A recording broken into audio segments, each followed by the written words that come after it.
Welcome to SOLIDWORKS Skills video.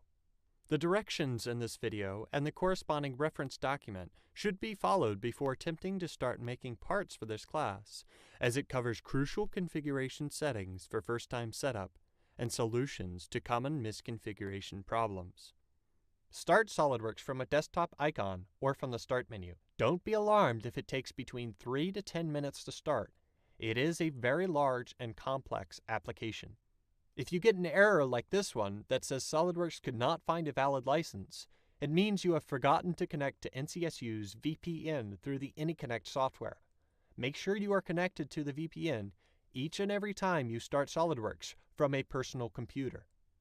The first thing you want to do is pen open the menu bar at the top by scrolling over the right arrow next to the SOLIDWORKS logo and then clicking the push pen icon. You can now create a new part document by clicking File, then New in the menu bar. The following screen may appear differently on lab machines, but select Part, then OK. We will now reduce the number of toolbar tabs showing, as this class is an introduction to SOLIDWORKS and will only be covering how to use 3 sets of tools within the program. The 3 tabs that we will be using in this class are Features, Sketch, and Evaluate. You can hide the others by right-clicking on any toolbar tab and unselecting everything except Features, Sketch, and Evaluate.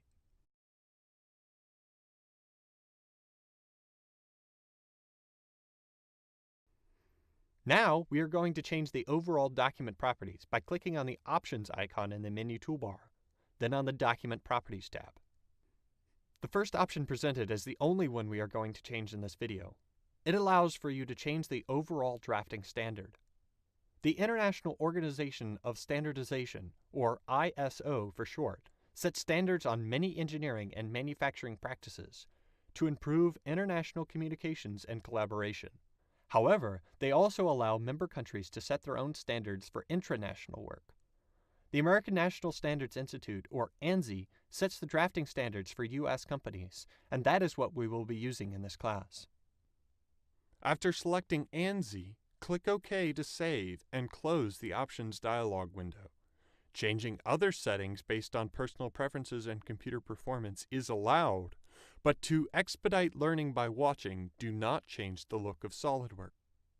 One common problem many students of SOLIDWORKS encounter is accidentally moving or closing the command manager.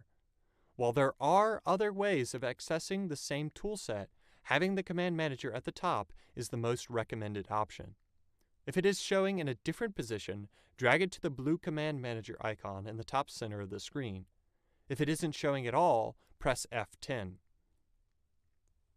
If you are having trouble clicking on something in SOLIDWORKS and you see this icon as a part of your cursor, it means the filter option has been turned on. Press F5 to bring this up at the bottom of your screen. This menu bar provides you the option of controlling what types of elements you can select while clicking on parts and assemblies. To allow for selecting any type again and resolve the funnel icon on your cursor, click the No Filter option on the left.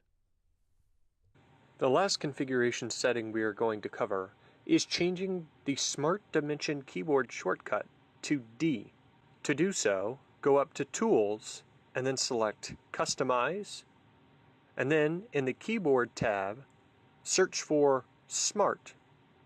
The top option, Tools Smart ... stands for Smart Dimension.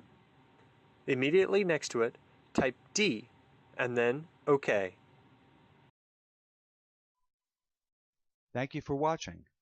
This video is part of a series created by Neil Rosenberg and Joseph Caswell. All rights reserved.